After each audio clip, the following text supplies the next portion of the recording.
Broadcasting from the business capital of the world, this is the Podcast Business News Network.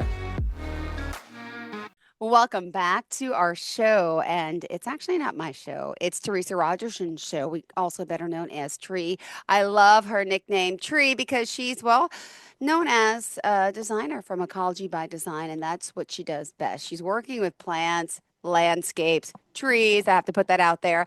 Project management services. She does a lot to help you beautify your property, and of course, overall improving the bottom line and the aesthetics. How are you doing today? I'm good. It's cold. How are you, Yeah, Jill? cold here in New York as well. We got some snow the other day. What about you? Oh yeah, snow and freezing pipes and all those things. Oh, exciting times, right? How do you do landscape design in the winter months? I mean, does it slow down or you're still hustling and bustling?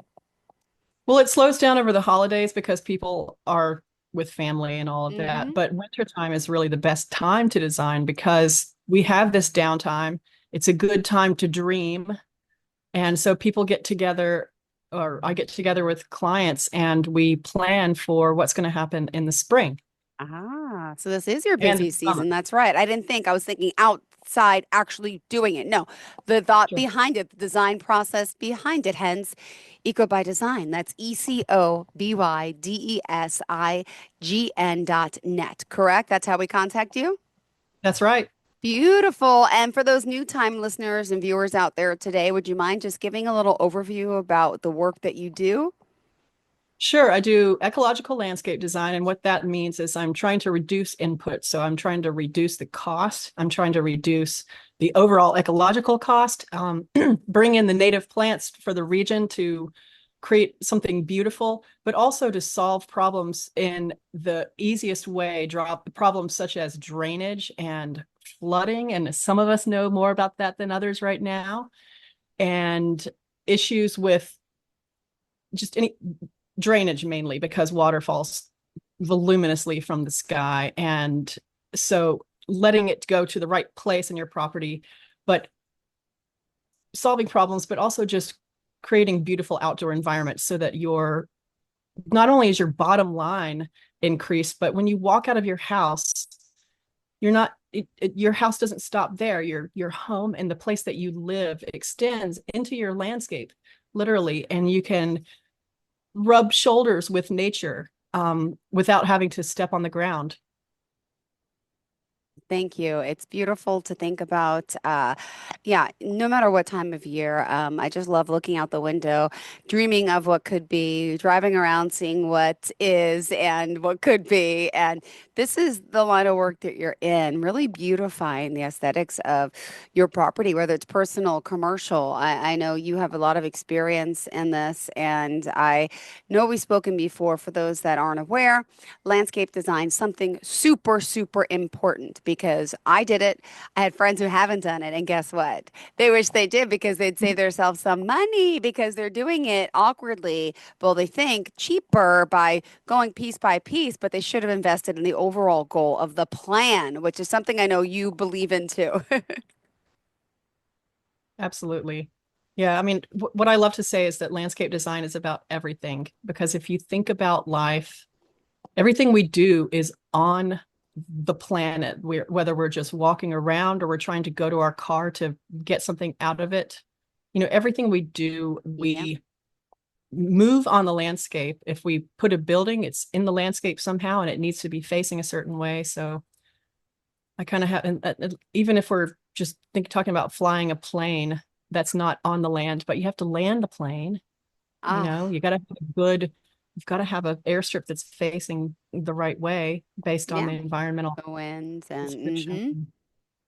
So, yeah. So for today's show, what did you want to kind of go over with your viewers? And I know there's a lot of services that you offer. You have an extensive background and knowledge.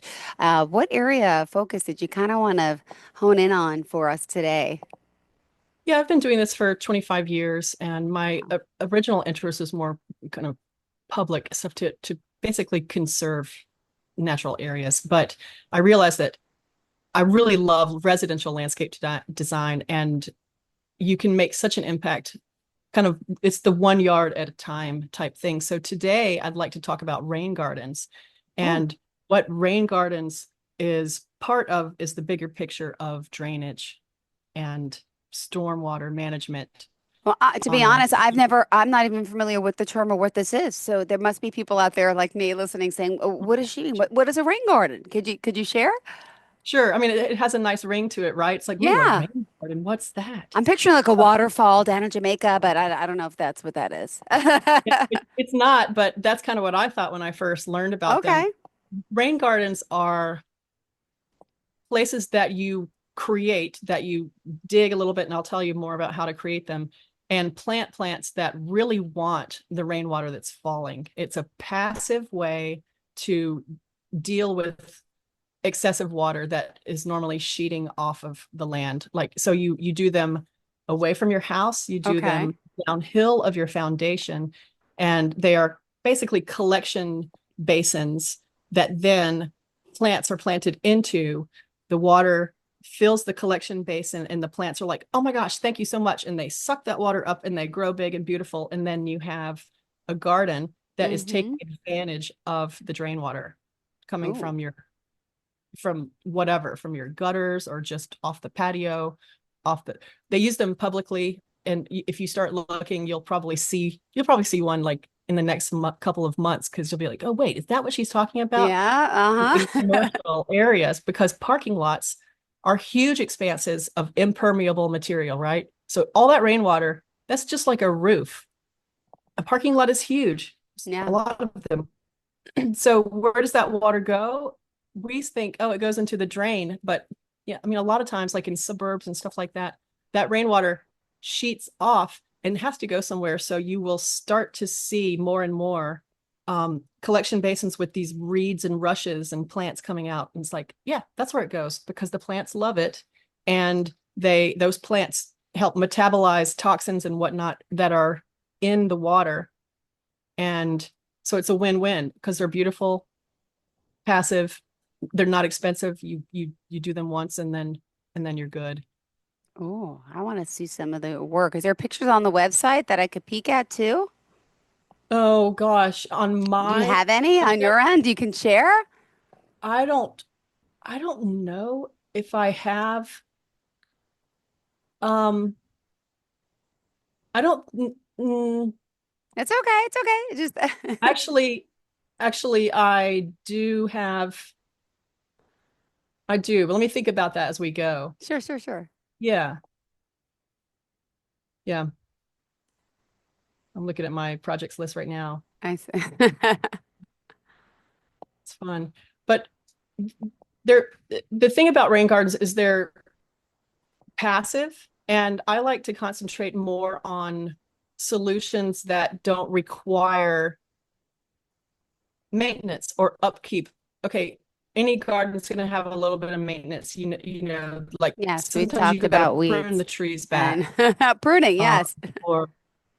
or yeah, pruning and weeding. Those are realities that we can't really escape. But there's a scale, and year twice as much maintenance frequency than every week. But the solutions I like to concentrate on are ones where you can grade the land in a certain way and plant the plants that are going to appreciate what's happening, and then kind of sit back and enjoy life, rather than having, for example, like a sump pump in your basement to Mm-hmm. pump up water all the time that's getting in there. To me, that's sketchy, because what if the electricity goes out? What if your generator decides it's time for it to go out? And just the cost of the sump pump and the electricity that it uses, and depending on something like that. So I'd rather grade the land and get water away from structures and into these rain gardens, or otherwise Mm. in the right place. Wow. Wow. And I mean, I'm trying to think if you have to what the way you angle things. It's like I never thought about these things until I started talking to you a little more about my yard, about like where the sun is, where's the best, right? Like, because those are all important things to where, yeah, people, I mean, you buy a home And I mean, some people just buy it. They don't realize that the sun comes from that you want a garden over here, you want this. Maybe you can't, right? Like the front of my house is in the shade all winter. So there's ice right now everywhere. No matter what, if I shovel, it doesn't matter. It's not going to melt. So I just have Yeah. to deal with it. Then the neighbor is all shiny and sunny. And it's like, but in the summer, it's the opposite. I have the best of the backyard in the summer. They have the best of the front yard in the summer. So too bad we can't switch that around. But how do you position your rain gardens? What's really important to you with, placement as far as, in like the rain, the sun, the light? How does that affect it? The light's not so important. The most important part about a rain garden is placing it downhill of the foundation, Okay. because you don't want the water being held above your foundation, and far enough away from your home, at least 15 feet away, so that if it fills up and you have like a biblical flood, kind of like we had here in Western North Carolina and Tennessee recently with Helene, that it backs up into your home. So mainly it's about, just because if you think about it, it's like the rain garden is like the lake, okay? And the rivers come into the lake, and the creeks. Your lake, you want the lake to be far enough away from all the houses so that the creeks can just run and fill the lake without the lake filling up and swamping your house. It's the same kind of thing. Well, thank you. I'm so excited to be learning new terms and new visions of these rain gardens. What else? Well, I love what you said, Jill, about kind of having more awareness of, like, oh my gosh, my house is situated on the planet in a certain way so that certain things are going to affect it more than others. I mean, it's just neat that you seem to have developed more an attunement to what's actually happening on your little spot in the world, Yeah. because I feel that that's really missing in home design or in Mm-hmm. architecture. And what I really wish people would do is call me when they want to build a house, and let's place the house in the right spot, because so many times people will put the house where they think you're supposed to put a house, like Ah, close to the road. And then they have all this backyard that they can utilize, which I understand wanting to have a nice backyard to utilize, but sometimes the house, wouldn't you want to bring it further off the road so that you don't have to just shut your blinds like this and be like, nobody, so that you have a little more privacy. oh yeah. Perhaps you would preserve a view even for people who are driving by. Right across from where I live, there's $1 million view of like 7 mountain ranges that, like, it's gorgeous, the Blue Ridge Mountains of Western North Carolina. And every Ah, time coming home as a kid, when my dad had this property, you just look out and it's like, oh. But now someone bought the property and they put their house right on top, right next to the highway. They didn't do themselves any favors, because they have to shut the front blinds because people are driving by.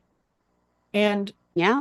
everybody's view is now of this Ah, with shut front blinders. mm-hmm. They just scooted it a little further down the hill, they would have still had their $1 million view. We wouldn't see as much of their house, and it would just, I just think everything would have been better. And so these are the kinds of things that go into landscape design or home design, and should go into home It design. should go into the builder design, is what you're saying too, right? Right. Absolutely. Yeah, buying a piece of property and then developing on it. And yeah, there's a lot of houses near where I grew up, and it's on a busy road, and the houses are so darn close to the front, but they have this huge backyard. And if I was them, it'd be nice to have a decent sized yard, but also to be further off the main road. Growing up, these people have kids, and I'm like, they can never go play in their front yard. It's always the back. But I feel like it's too loud in the front. And yeah, I never thought about that. But you're right. Builders come in by and don't really think about these things sometimes, and they just put up houses. There should be a lot more thought that goes into it. Wow. Like full And then landscape also, design packages when you buy the land. But go ahead. Ooh, now that sounds nice. I would love that. And then something you mentioned about where does the sun rise around here? That's Mm, important for a landscape for sure, because we got to put the right plants that go in the sun, plants that go in the shade. But like you were talking about in the summer, you have the enviable yard because it's shady and cool. Is that correct? No, no, my yard is hot and sunny. So that's why I have a pool. But the front is shady. And I mean, there's still some shade in my yard, but I have a lot of the sun, which I love because the pool's back there See, exactly. But the front, you probably step into the front yard sometimes in the summer because it's nice and shady. And to cool down. Yes, yes. I'm sorry if I misheard. Yes. Oh, yeah, yeah, no, for sure. you're fine. Yes, exactly. So, we need to think about these things when we decide where we want to really invest in, say, a nice flagstone patio, or even like an outdoor kitchen. We've talked before about my love of using the front yard for more Hmm. than just Yeah. a pretty face. Hmm. I mean, it could be a gorgeous face, if we could just put a little more utility to the front yard and more functionality, Yeah. because oftentimes the front yard is the meeting place between and your house. And it's fun to utilize that. But yeah, and then drainage, back to drainage, what we were talking about before, in siting a home and thinking about everything landscape design, your patio, your deck. In fact, I have a new client right now who has a house, beautiful, gorgeous house in an exclusive area. And the house is sitting there, and then there's a deck, and it's a little deck. This their house is flanking this gorgeous kind of open forest that you want to look into. We need to have places to kind of stare off into we got to stare off and kind of like sip our coffee, because that's relaxing. We want these long range views. Yeah. So they have this little deck, and there's this really thick railing. So when you're sitting inside and you look out the window, you see this railing, it's vertical. And that's all you really see. So what we're going to do is we're going to walk out and do cascading steps down to a patio, so that from the inside, you don't see the railing because it's only a couple of feet of height. So Mhm. you don't even really need a railing if it's 24 inches off of the ground. But we're going to create spaces for people and planters of plants that cascade down onto a stone patio onto the ground. When you're inside, you look out, you see not only, hey, that's a good looking patio, or that's some nicely built Yeah. decking, but you don't see that big railing. No. Um, so that merging of the outside and the inside. But the main point is that the deck has gaps in the boards, and the rain hits the deck, and it goes down, and it Ah. is flooding their basement. Ooh. So what we're going to do is have raised, like the cascading steps. I called them Okay. cascading. I'm still going to call them that. Those are going to be solid, so that rainwater will fall off of those down and away from the house, so it won't even flood the basement anymore. Wow.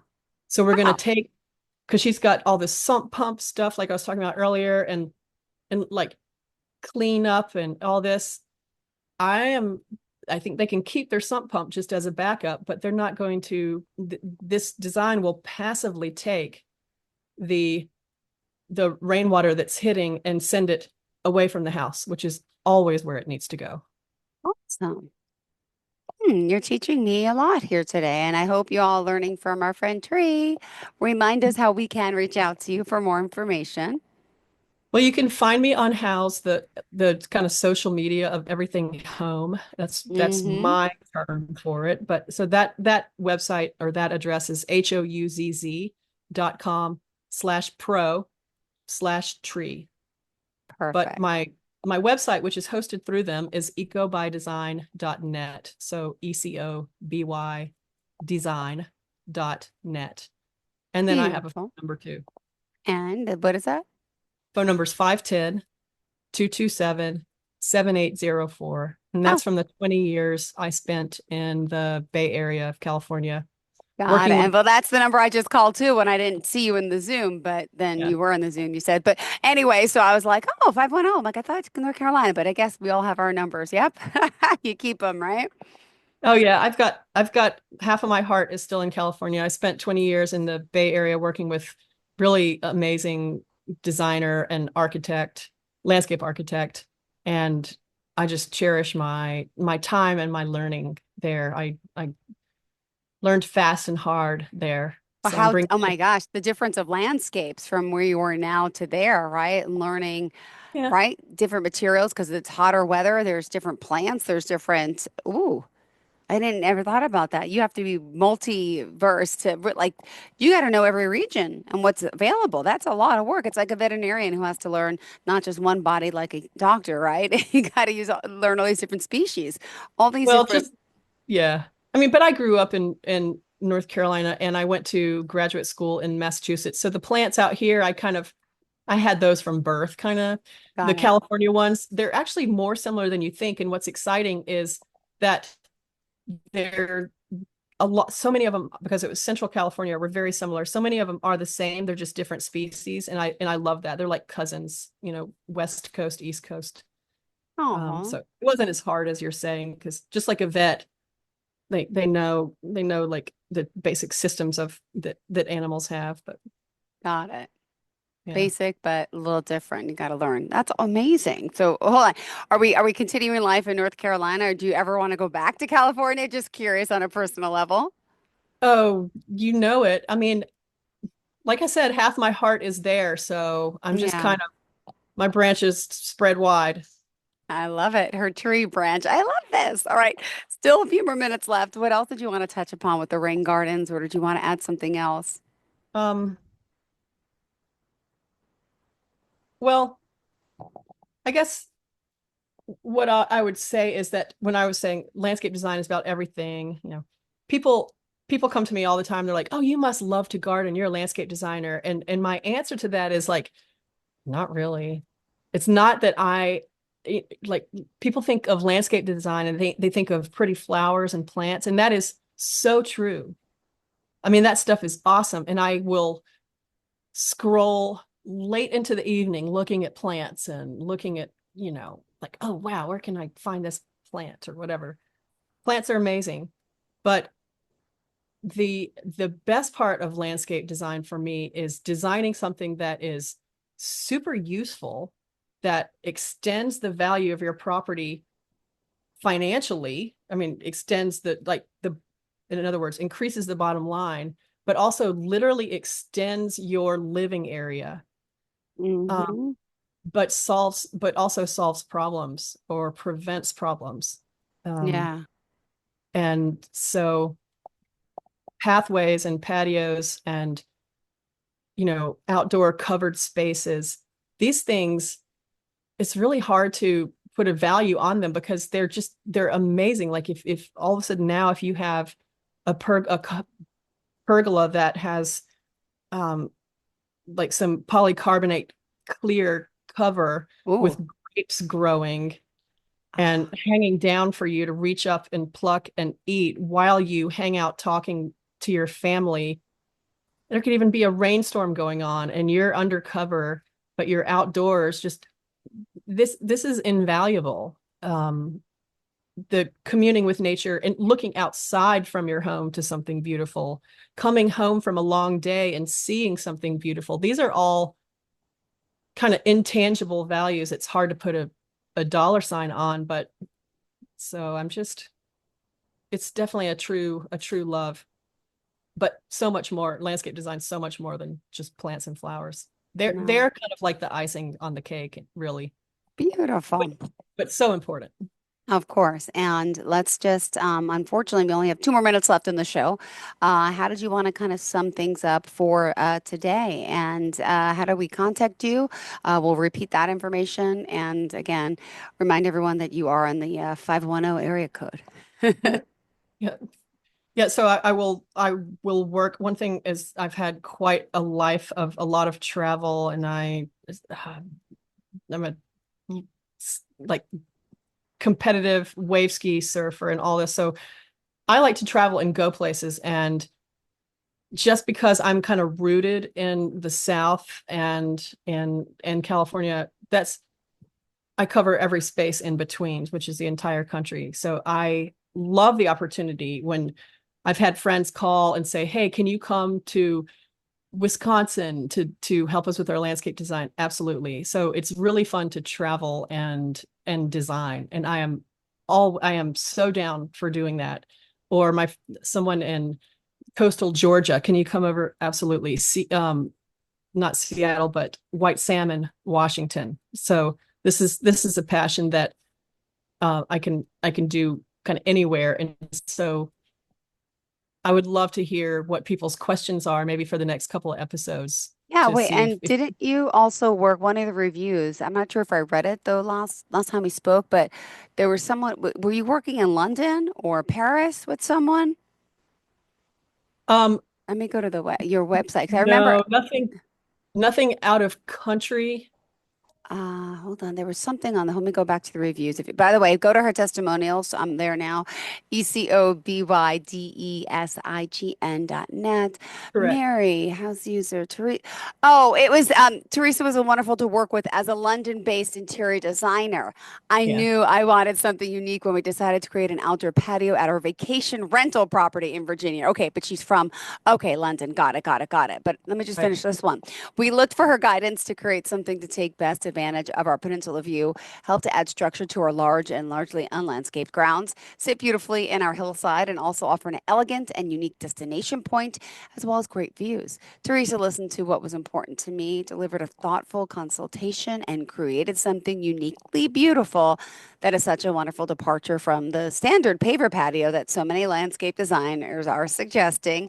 She's professional, thoughtful, and creative, and working with her was a great experience. Awesome. That's it. So this is great. You get to travel and do some of these projects. Before I just read that review, you were mentioning doing some coastal work. I could Mhm. imagine those views. Yeah, no, they're a Wow. little bit inland, but they're under those live oaks of the South, if you know what I'm talking about. Yeah. Gorgeous St. Simon's Island, Georgia. Yeah. I've heard of that. Never been. There's so much on my bucket list to do. The And Virginia property is one of those where she was thinking about having a patio kind of right up next to the house, looking out at the lake. And we decided, like, why not have more of a destination patio to get people away from the house? And oh, because she wanted an outdoor kitchen there, it was safer to have it out away from the house anyway. So it's like you're thinking about all this stuff when you design, and it's crazy. And then you distill and you massage, so to speak, and the right solution comes. beautiful. Ecology by design is this, you say we create our environment, right? So, eco means home, and logi, Greek, is a logis of the study of, whether we realize it or not. You say we're constantly observing and changing, designing our lives with constraints, opportunities as well. Thus, we craft our own ecology of living. Landscape design can turn a house into a home. It can be maintenance free, but for the occasional tune-ups, of course, we're going to need some of those. A yard can bring the wild beauty of open spaces into our everyday lives, or make a small spot become grand, whether it's the front, side, or back, anywhere. All right. Thank you so much. Awesome. Thank you so much, Jill. Nice to Thank see you. you again. You too. You have a fantastic day and You too. enjoy the cold weather, and Stay best of warm. luck prepping. I can't wait to hear what's on your list next. Maybe you could share some of your secret designs that you're working on in the spring. Yeah, let's do that. All right. Thank you so much. Have a great day, sweetheart. Thanks, you too.